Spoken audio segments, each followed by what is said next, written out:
Thank you very much for inviting me, and thank you for coming tonight. So I'm going to introduce you to a research I've been starting a few years ago. Although it's about new technologies, new processes, it's about all matter. As Will said, it's Earth. So our aim is to apply digital technologies to Earth construction.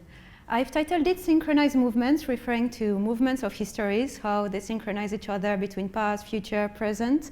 And it refers as well to movements of the human body and the movement of the robot, and how we can synchronize them together to achieve progress in architecture.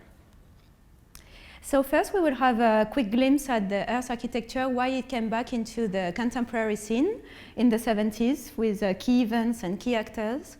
Then we will go through a comparison between vernacular and digital. And then we will spend some time on the ongoing research, which is about applying digital technologies to Earth construction. So why can Earth architecture become innovative again? Well, first of all, it's still the main material used in the world, even though it's quite hard to imagine here in London, but it's true. It's about using free local material, so it's extremely sustainable. It has a potential to highlight cultural diversity, because behind each Earth technique, there's as well a culture behind it, and it's extremely diverse.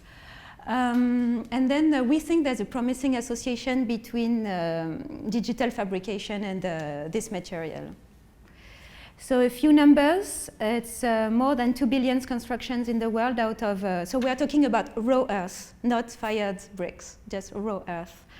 So it's represented in 150 different countries, and it's been used for 11 millenniums. And as we all aware, there's global emission, the CO2 emissions, global problem, world problem, and the cement production represents 14% of it. So we think there might be some new, more sustainable materials to include into the construction chain, the more general construction chain. So here are a few key events that brought back the Earth material into the contemporary architecture debate. First of all, it was this exhibition at the Pompidou Center in Paris called Des Architectures de Terre by Jean de Thiers, who was a commissioner, the curator. And this exhibition encountered a great success. It went into 30 different countries, and it kind of revealed that this material is not only used for poor countries, let's say, but it has really an incredible richness behind it. Following this exhibition, some new techniques were implemented, and this is in Lyon. This is 64 flats in a housing unit, all out of rammed earth, and it's still doing very well, so it's quite promising. Then we have the Chaltiel laboratory, which is the main laboratory in the world, where if you want to be trained as an architect about earth, they also, their aim is as well to preserve the heritage out of earth, and they also participate to the research of the material. I will be referring quite a lot to that book here, Paul Oliver, Dwellings. He went with his wife in many trips and kind of map really what is spontaneous paths, what exactly people do in different kind of like huts, and we will see together. And then there's another key event, which was Bernard Rydowski exhibition in New York called Architecture Without Architects. This time it wasn't only earth, it was all kind of natural materials, but it was really highlighting the potential of natural materials. So Bernard Rydowski exhibition in New York, Architecture Without Architects. We all tend to think everyone lives the same way as we do. There's very minimum differences between the way of inhabiting our house or flat. But in fact, there are huge differences. So for example, if we travel to Southeast Asia, we can see that at the time it was really badly seen to live into a house where people already lived. So they literally transport their roof with them when they move. So still in Rydowski, New York, Architecture Without Architects, we can see like the spontaneous kind of developments, the kind of handmade look in the architecture that is really interesting to us in this research. We can see carved earth in the terrain, so you live underground, and the sculptural aspect of it. And now if we come to more recent times, here are two people who were awarded the prestigious Aga Khan Prize because it has a really social impact. So the first one is Anna Heringer. She built this Metis school in India and using all local earth, all raw earth out of rammed earth for the walls and the bulk of the building. And so the money saved by using really local earth and not having to transport it was used in the craftsmanship. And not only was sustainable, but as well it highlights the potential of the local craftsmanship there, as we can see those wicker kind of panels. And then this is Francis Kéré. So he was born in Burkina Faso, went to study in Germany, and went back to Burkina Faso, and all people there were really expecting him to build with concrete. But he said, no, I want to build with earth, so they were really disappointed, but then he kind of convinced them that it was good, and he built with, those are blocked, compressed blocks earth, and he used like local metal for the roof. So there's something quite important about the earth material is like the engineer, they would tend to stabilize the material itself by adding something. And the architect, ideally, that would be to understand the material and to have an architecture that would protect it. So here we can see the roof very simply that protects it a little bit. And then if we move to even more prestigious, Wang Shu, who was awarded the Pritzker Prize in 2012, I think, he built with his wife, Lu Wenyu, and you can see this really contemporary building. Those are rammed earth coming out of the building.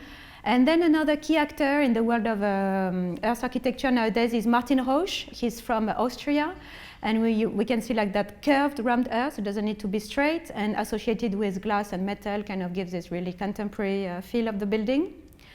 But let's not think that it's only for public building or only really social kind of impact. Is as well, it could be trendy, it can be fashionable, commercial. So we have this young fashionable firm in Vietnam called HNP Architects, using all kind of natural materials, stone, bamboos, earth. Quite nice project, and then even some interiors in South Africa and here in San Diego, California. So now we're going to go through a comparison between the vernacular and the digital prototyped structures. So let's define vernacular architecture. It's a category of architecture based on local needs and construction materials and reflecting local traditions. So it's exactly what we are aiming with this research, to link this kind of architecture, this kind of logic with the new available digital tools that we have. Maria Blaise, dancer, exploring the power of the distorted bamboos. So in here, like it's the structure and the material itself that is computing its transformation. Vernacular and digital, so they are both playful. They are both plastic, can be highly poetic, tactile, intuitive, counterintuitive, unusual openings. So Pigeon Tower in Qatar, some new kind of projects, and then the digital can embed a high degree of tactility because the elasticity can change within the same 3D printed model, and the material earth by its very characteristics is very tactile basically. Then we have sensing reacting models. So all along the wall here in North Africa, all part of the building will erodate or will transform themselves a bit differently. And then we have this installation at the Frag Center in France, where all the modules kind of transform slowly themselves according to external climate. Then there's the ornamental aspect, Burkina Faso, Kengokuma, and then the idea of random, because it's quite hard to get to achieve randomness, and it's something that is really intrinsic to troglodyte or vernacular architecture, and it's something that we can as well achieve now with scripted kind of geometry and fabrication. Then the idea of synergy, osmosis between living organisms and the habitat. So we have those traditional houses in Ireland, where the grass and the terrain literally forms part of the building. that we can compare with Neri Oxman, the silk dome, where the silkworms were literally creating the space. And then the idea of reaching a really high degree of finishing, such as smoothness. So this is a CNC structure, and this is Anna Heringer kind of rammed earth that is really well finished. All the edges are really sharp. And the beauty of rammed earth here in California, where we can see all the different layers because the earth changes color. Then the idea of the height. So it's still kind of an issue with earth architecture. We're not going to build skyscrapers or anything. But very ancient buildings out of earth are still very tall, very high, and are still up nowadays, like that mosque in Mali. Then this is Shibam in Yemen.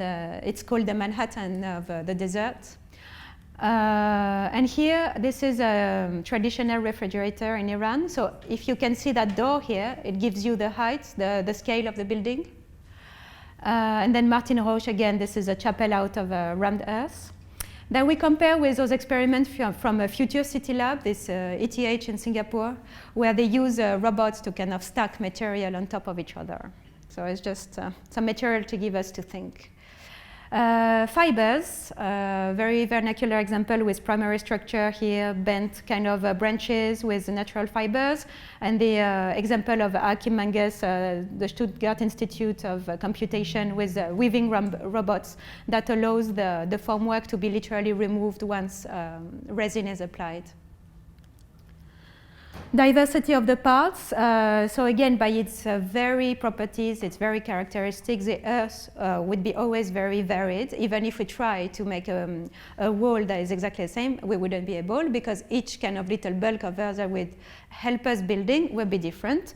And somehow what some designers as well try to achieve with digital prototyping and kind of parametric architecture that we will define together later.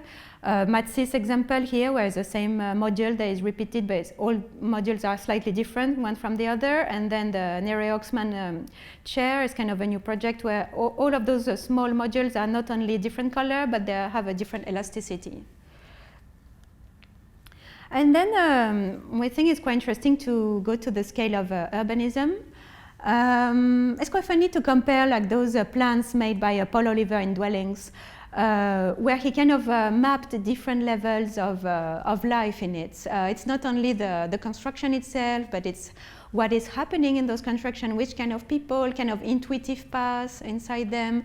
And we would compare them to the parametric urbanism. So parametric urbanism, we could define it as trying to map the city with different parameters that are linked together. Let's say there's a large crowd next to a tube station. Perhaps there's a proportion to do with the amount of light that I need somewhere else. And then it's linked to the amount of acoustic level that I have. So all like parametric design kind of attempts is to kind of understand the different agents that are driving the city. So this is example with Kokuja, where we compare it to those very old kind of dwellings where we have all the spontaneous paths and the different levels of reading the village.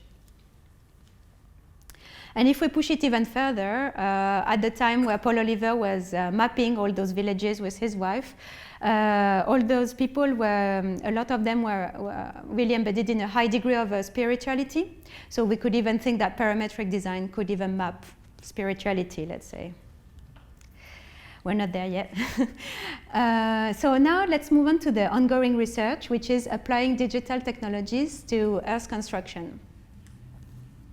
So I will show this slide quite often because it's basically just a sketch. I did a few sketches like this to kind of open up the debate. So hopefully you have questions for me towards the end.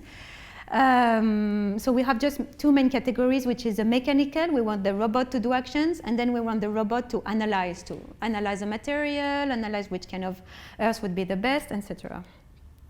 So just to explain you why I started to be so interested in this topic. So my background, I worked a lot in tropical countries. I worked in, as well I worked in Mexico for a while, building out of natural materials. So the idea is really to experiment it with your body as well, to kind of have an idea of like how long it takes, how heavy it is, what is the consistency. All those facts are really important with earth construction.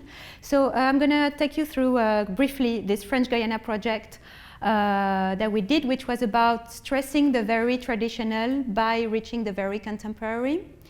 And at the same time, I developed some let's say, parametric design kind of processes that I did in London, which is about linking climatic data, values of climatic data with local geometry on a skin of a building, for example. So the idea is really to put together those two. So let's start with the French Guiana project. We were very lucky to be working with the youngest mayor in France, in fact, because French Guiana is France, even though it's really far away. And he was passionate about architecture and about his culture. So first of all, we lived there for a few months, trying to understand, again, the idea that not everyone lives the same way. So we try to map the main characteristics. So very big roof that allows a lot of passive ventilation to go through. That is a characteristic that we obviously want to keep in a tropical country. Then what is really interesting about their way of inhabiting is they have a scattered habitat. So they have the bedroom is in one part of the terrain, the kitchen is far away, like 1 kilometer away. So it's really a scattered habitat, and then there's no proper gates between neighbors. There's no door, there's nothing. It's just the intuitive distance between neighbors that will create the separation between families. So all this, of course, it takes some time to kind of realize it, and it's for why we thought it was quite important to live there for a few months. So the mayor hired us because he wanted to kind of contradict what the tendency there to try to impose those models from the Western world with concrete walls and metal roofs, which are not non-adapted and not really highlighting their culture. So he hired us to kind of come up with solutions. So the project, in just few words, we kept the very large volume underneath the roof.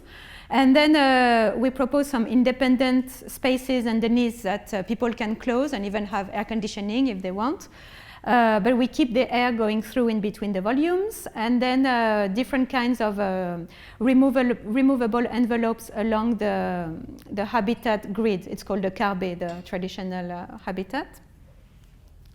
Then some details, some close-ups on the small spaces underneath the big roof that we can have. And this is some one-to-one scale prototype we did for the envelopes panel. And then playing with those different elements, different configurations that we can achieve for the project. Some images on site. And something that is really important, and is really important about the research we are doing at the moment, is the idea of the community. Because earth construction, there's a really nice aspect of it. It's like people working together, and no one has recipes that is going to work. So we need to try many different mixes of earth to see what is going to adhere the best or sustain the best.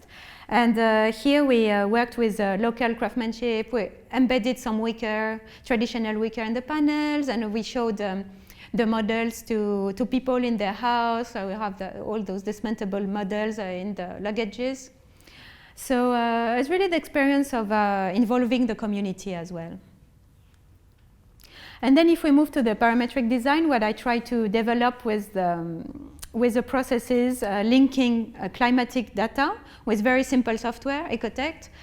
Maybe some of you are already very familiar with this kind of processes.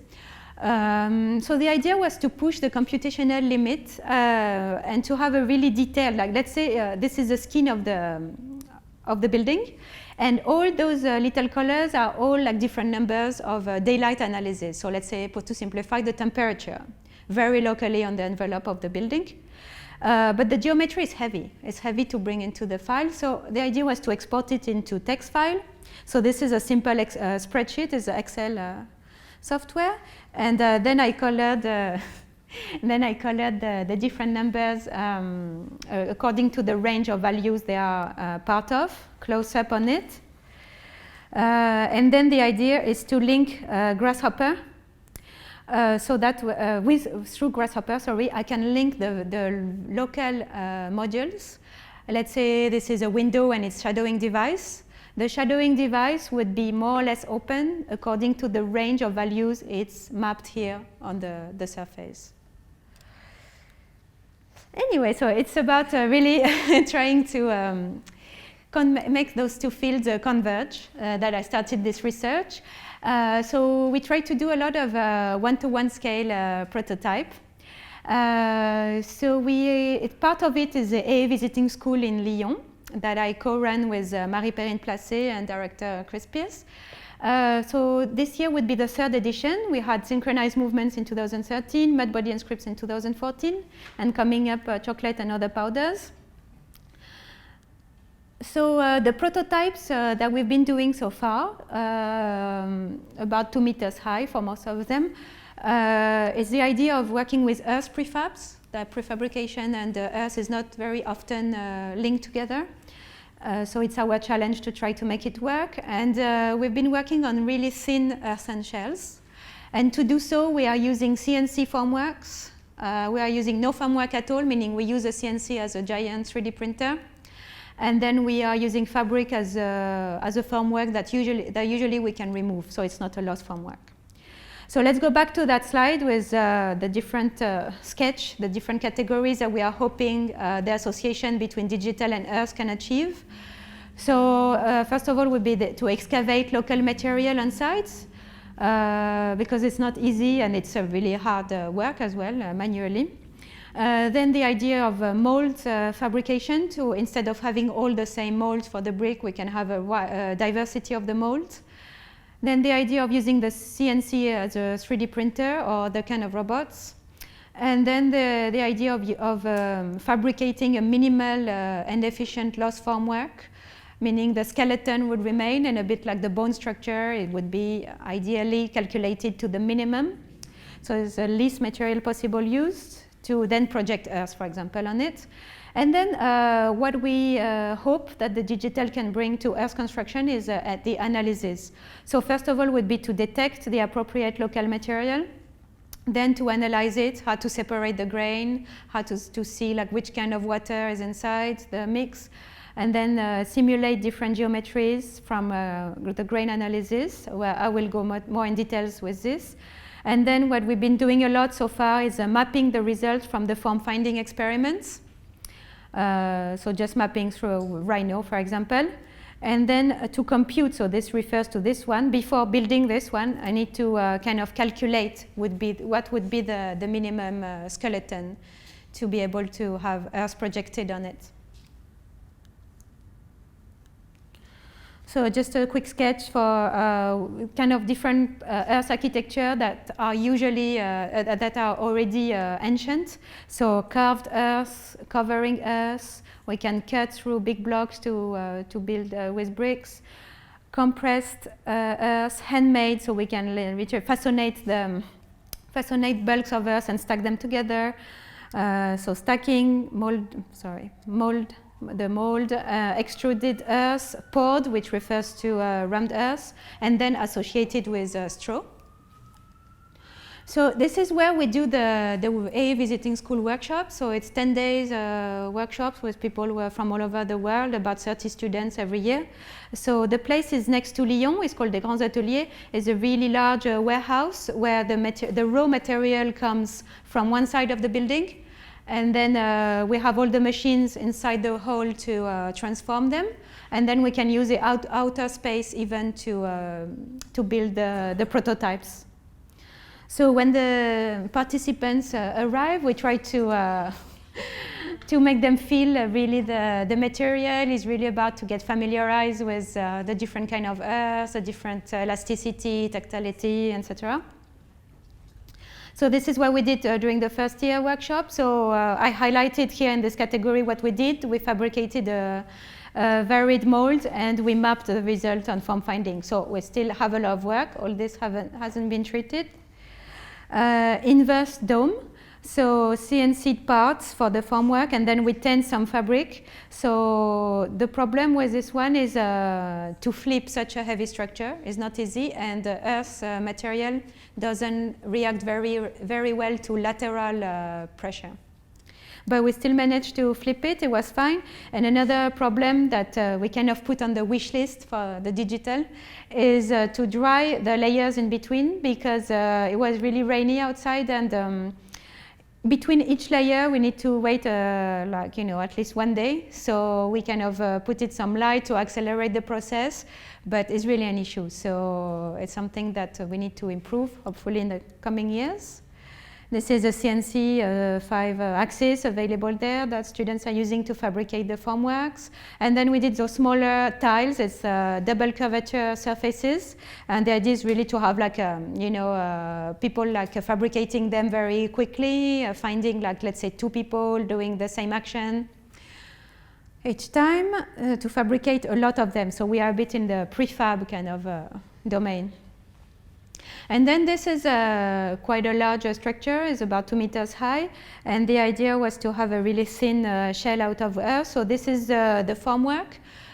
We used tense lycra fabric along 5 different portions, let's say, of the structure. And so here are the different steps. First, we assemble the CNC'd arches. We have 5 arches outside, 5 arches inside. Some of the arches are double so that we can take the fabric in sandwich inside. Then we pull the fabric. This is also something that is not easy, to pull it homogeneously along the arches. Then we pulled it so much that it started to distort, so we added those sticks.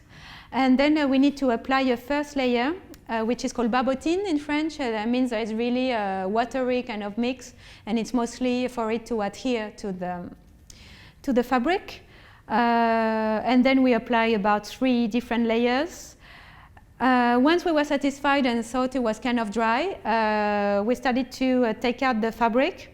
So it was a bit like really peeling a fruit. It was quite easy.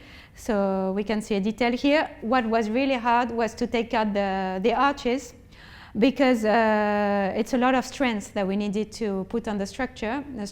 We were not sure if it was going to sustain. So until the last minute, we didn't know if it would collapse on us, really. So the external arches went okay. And then happily the inside as well, like pushing, pulling slowly, and then we managed to take them out. We can see the traces underneath. So of course it has a lot of to desire about the finishes. So if we had more time, we would also work on the edges and finishes inside. So this is a top view of the process. And you can see here like those kind of nerves. It wasn't like a plan from our part. It's just because the weight of the wet mud would kind of sag along the arches, and we can see those nerves and kind of giving us the force as well, the structural force of the structure. So we were quite pleased with those nerves. Here are a few details on the surface. So the cracks are really important with us. It's really good. We shouldn't worry about them, because then the following layer is going to fill them, and kind of each layer is going to really fertilize the structure. A few details from the top view, the curves. And then unfortunately, so it didn't have too much of a life, just a day. And unfortunately, some new activities were taking place in the Grands Ateliers, because a lot of schools are going there. So it broke down, unfortunately, because earth is not good in lateral effort. So when we pushed it horizontally, it broke. But anyway, let's remain on a positive image here. And a few details of, you see like how thin it is. It's actually about 3 centimeters, 1 centimeter to 3 centimeters, and it's 2 meters high, and it's with earth. So we were quite happy with this, and we are kind of like continuing this kind of challenge performance criteria of the thickness, minimum thickness towards height ratio. Another view, okay. And now we're going to move on to the last year workshop. So we continued on the idea of the fabric formwork. So students try different kind of experiments, quick experiments. At the beginning, we used inflated balloons as formwork, very large kind of fabric.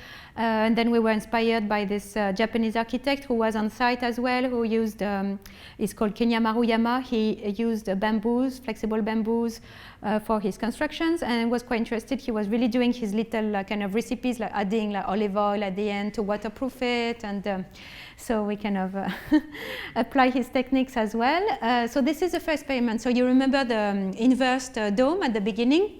This is a better version of it, more manufactured, having the pre-stressed forces with so those bunches of flexible bamboos. So this group really worked well on the manufacturing of the object. This is a 1 meter tile, basically. Again, the same technique of applying different mixes of earth that are really fine-tuned. So we work with Wilfredo Carasas from a crater. We worked with a laboratory crater very often.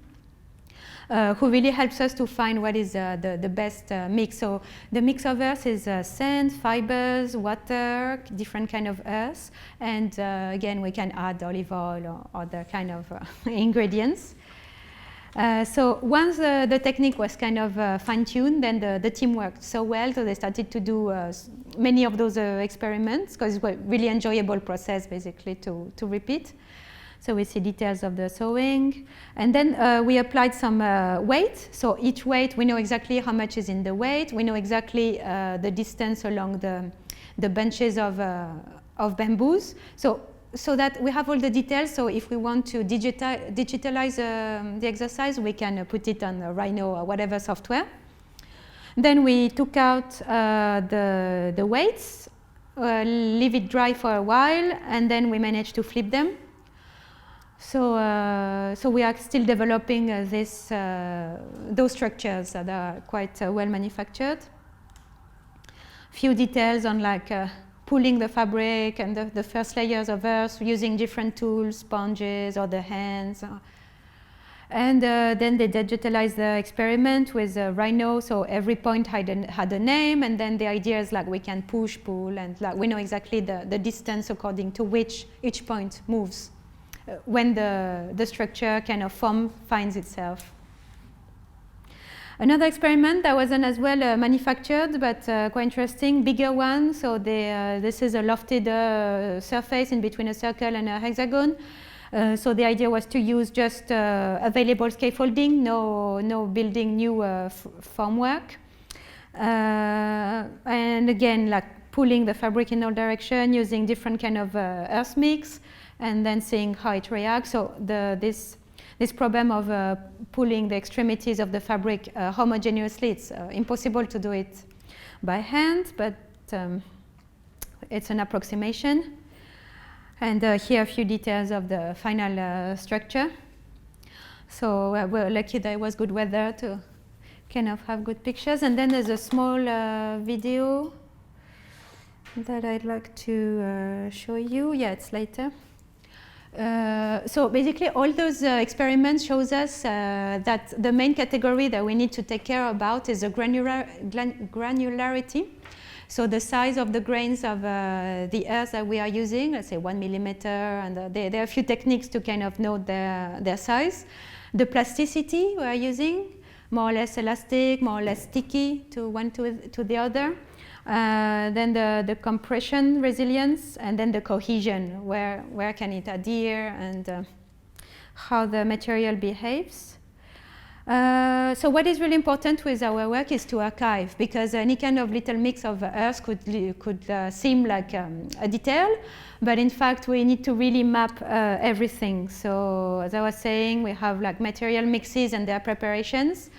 So how much sand, what is the density, which kind of fibers we are using, and we are defining different amounts of them in the mix. And then the human actions on earth construction associated with the machine. So circular movement, pouring, going back and forward, really like breaking down the actions that we need to build with this material. And now we tackled that category. So we used Elvis as a small robot developed by someone from our team called Soryan Chandra.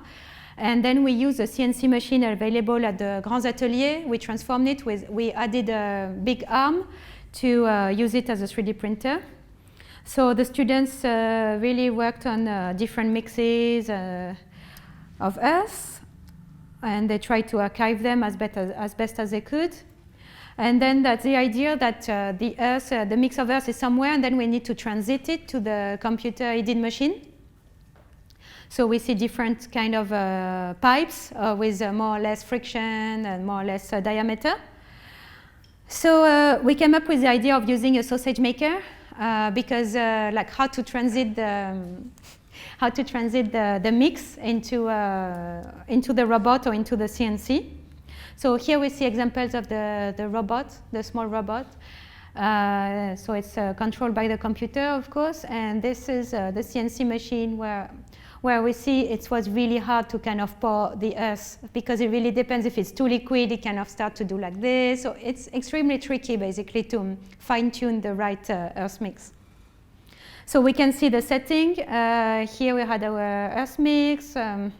We transited through the sausage maker, and then we go through Elvis the robot, through the pipe, and then Elvis the robot kind of pouring it per layer. And the same setting, but this time with a CNC machine. So we added a really big arm here to kind of be able to go outside that box where usually it's laser CNC'd. So to start from the ground, we thought we would build something very big. So we needed to start from the ground to be able to reach the ceiling, but we didn't went further than the first layer. So that's okay for this experiment. So what I would like to highlight is, so this is a really good experiment from FabClay, Sacha Jojic. He developed this at the IAC in Barcelona. But the difference is that he was holding the Earth inside that syringe, so the robot is carrying the Earth. So this is really energy consuming, and it kind of like gives us only tiny structures. So if we were to build a bigger structure, we need to have a system that allows not to carry the material. So it's what we try to do here with our sausage maker. So it's directly on the floor. So right now we started as well to work with those people from, I think they used to teach at Westminster, in fact, and now at Bartlett. So they have this farm not far from London, and they also came up with the sausage maker. So the idea really to link robots, computers, and mud, as Will said. Okay, so this is a small movie. I'm just going to play it from here.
Is it hollow? Inside? Yeah. It's not hollow. No? It's a bubble structure. Yes. And then it's the earth that's applied to that. Right. Yes. The idea was just to make rubber. Yeah. Rubby.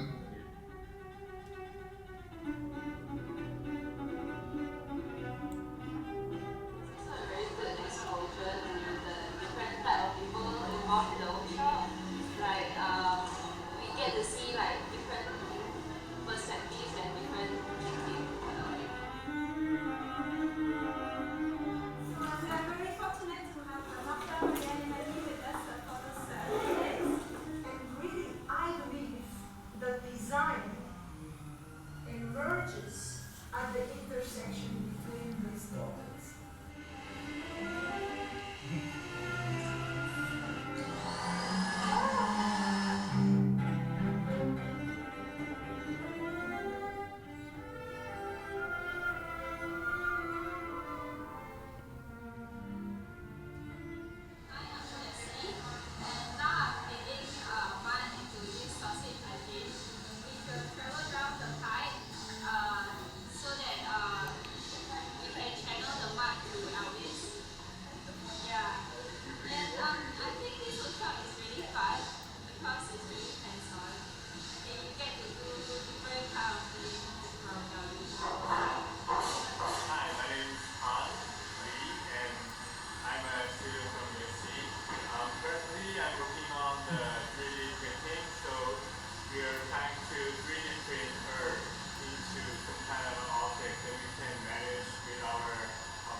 So we'll look at it here because it was not in tune. Sorry about that.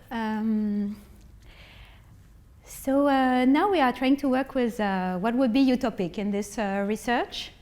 So to include this material as new in the construction chain, it would be about easing the excavation of the material, about using robots to mimic human movements in the construction. It would be about simulating local materials and variation. It would be about understanding grains matter for a better material. And it would be about using transportable machines in remote areas. So if we go back to that sketch, so far with the workshops we've been doing the mold fabrication and series, naming, diversity of them. We've been starting only to use the computer-aided machines as a 3D printer, and we've been each time mapping the results, the form finding experiments into some 3D softwares.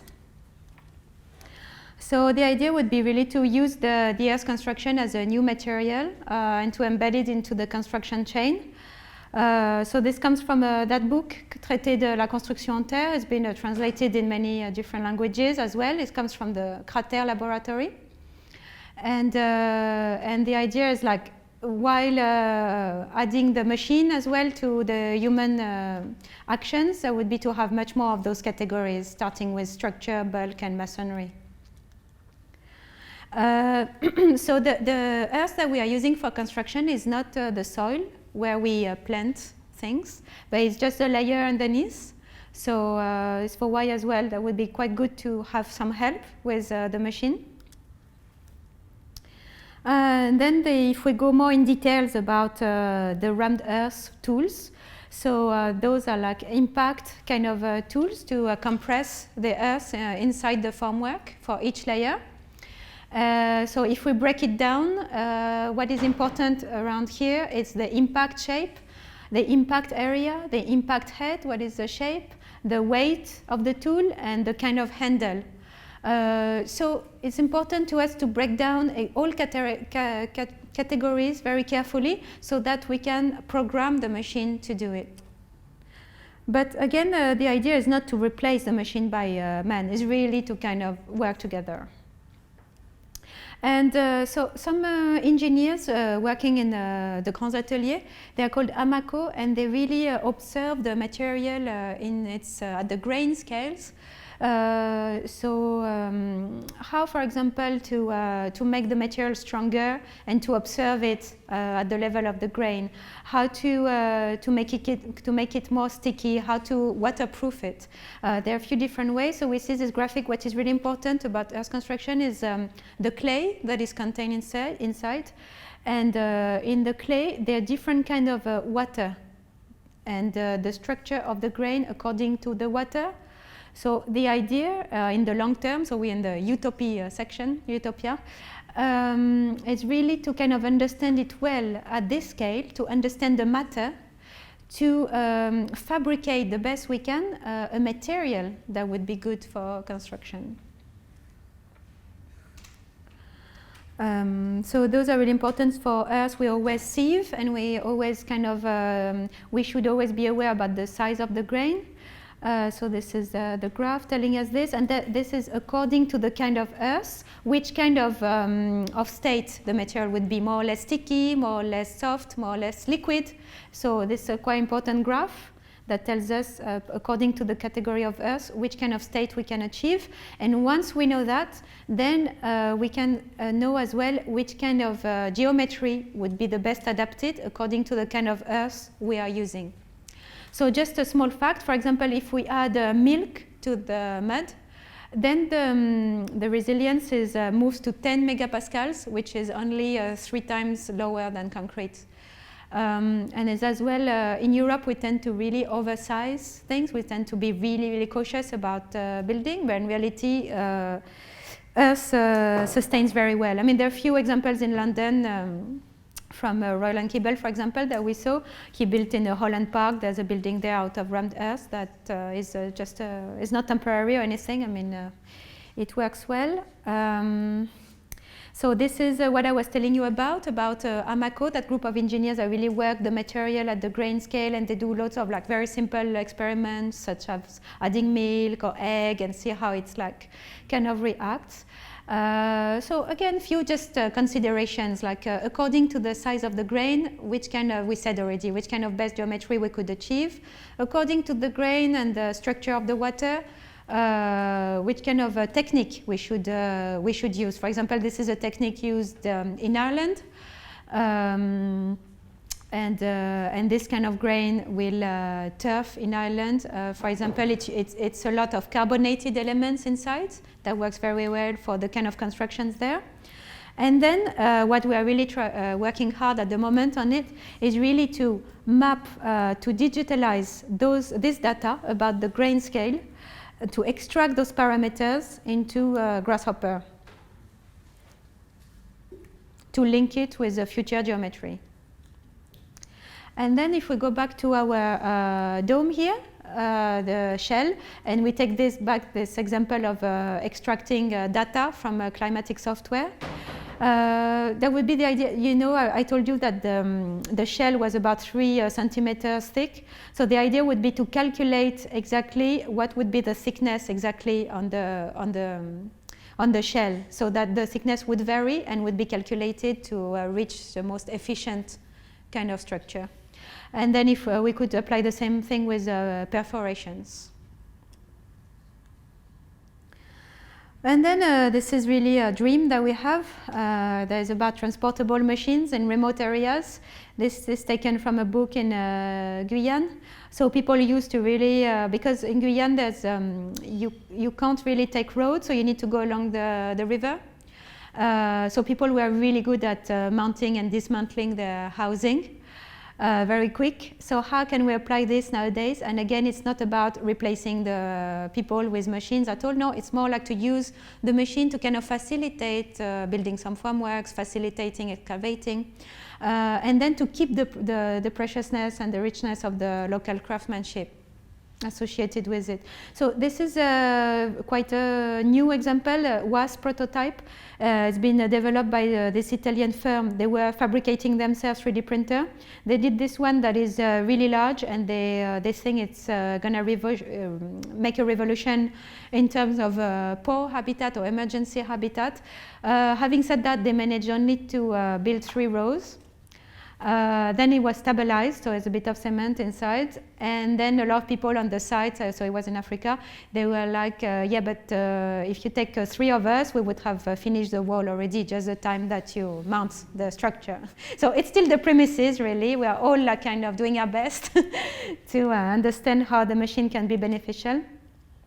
And again, about changing our mental geography. So we kind of intuitively think, oh, in this part of the world I have this, which is available, or this.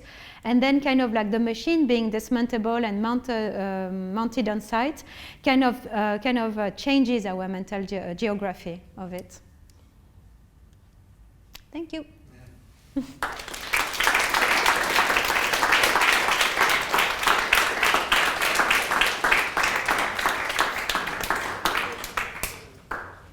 So I don't know if you have any questions.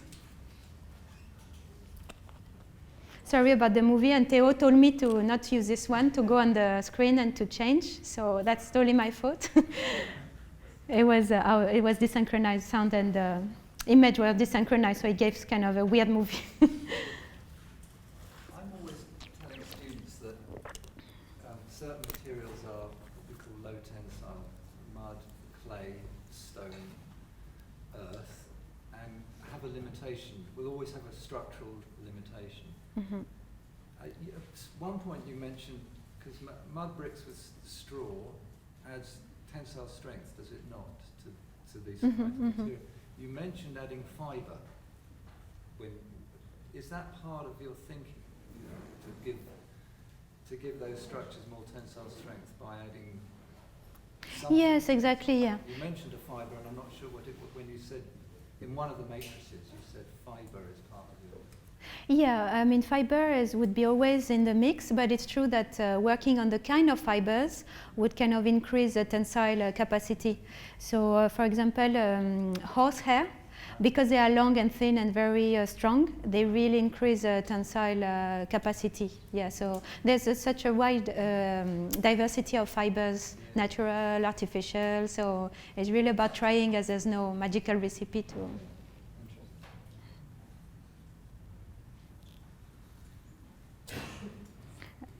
Yeah. I didn't catch if you're still doing work in Guyana at the moment. Does the work continue, or is it still In French Guyana? Yeah. Yes, it's still continuing, yeah. So whereabouts are you up to now in terms of their developing of new shelters? And because there was a... Well, at the moment we are talking about doing a first one-to-one building for the chief, because they still have traditional chiefs there.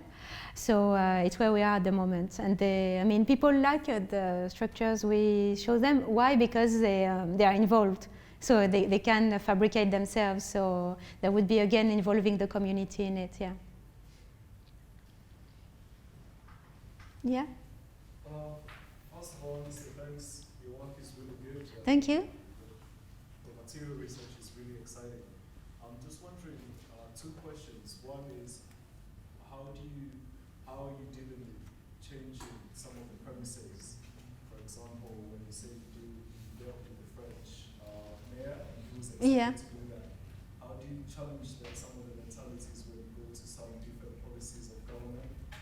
And the second one is to do with the utopia level of your material.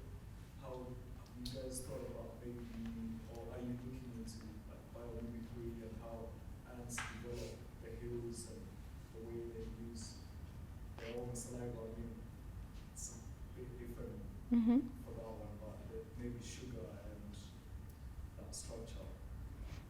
Yeah, definitely. Well, the first question, the politics, is always really tricky. Regarding the French Guyana project, we were really lucky because we met totally randomly the mayor.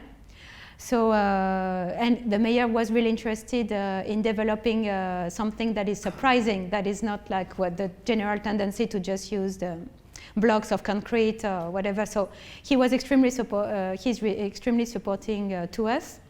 But for example, in London or in like Europe in general, is really about slowly, showing a lot of tests, so a lot of building that we can use as prototypes to kind of demonstrate that the material is valid. So it's really slow processes basically, and of course politics is really to take into consideration.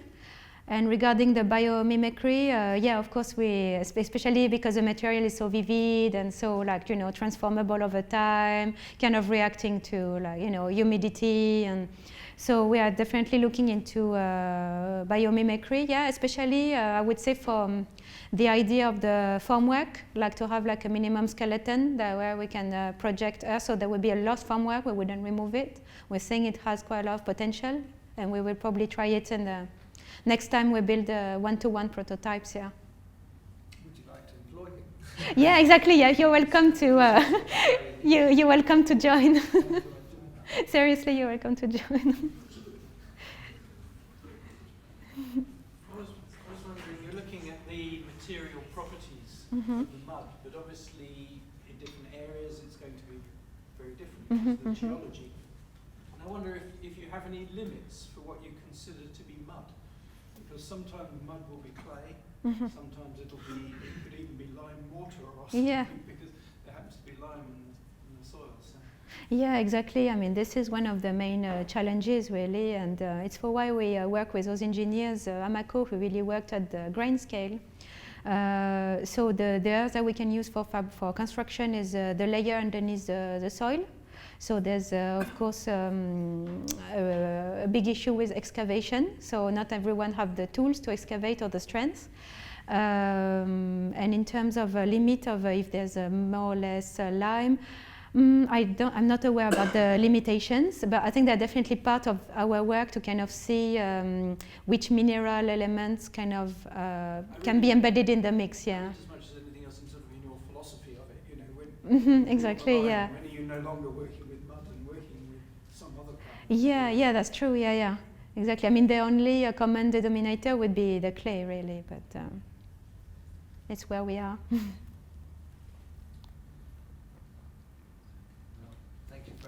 Oh, thank you very much.